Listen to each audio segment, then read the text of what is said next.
চাপা শুটকি দিয়ে চিচিঙ্গা ভাজি করব।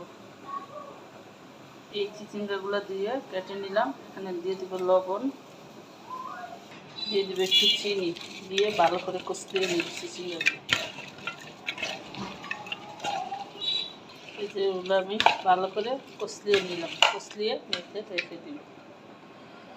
এখন কড়াইতে পরিমাণ মতো তেল দিয়ে দিব। তরকারিটা শুকিয়ে এই তরকারিটা রান্না করতে একটু তেলের পরিমাণটা বেশি দিতে হবে। তেলটা গরম হয়ে গেছে, এখন পেঁয়াজ কুচি দিয়ে দিব।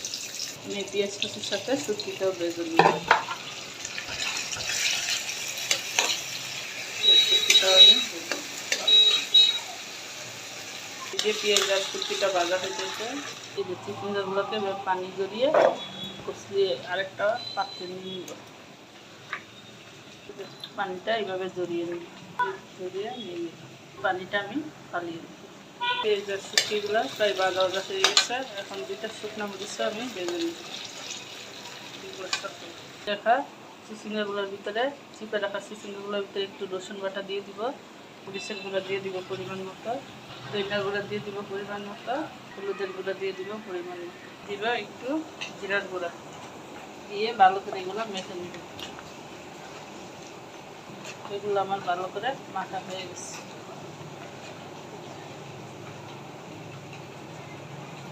যে আমার পেঁয়াজ শুটকি সব ভাজা হয়ে গেছে।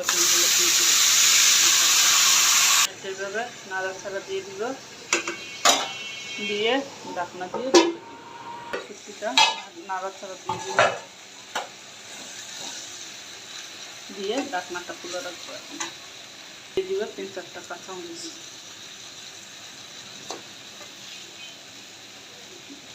দিব 4-5টা রসুনের কোয়া কাঁচা দিয়ে শুটকিটা নাড়াচাড়া দিয়ে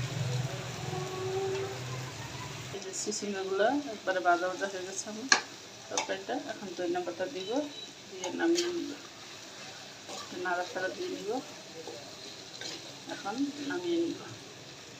কেমন দেখতে হয়েছে চাপা শুটকি দিয়ে আমার চিচিঙ্গা ভাজি, অবশ্যই সবাই কমেন্টস করে জানাবে দেখতে কেমন হয়েছে।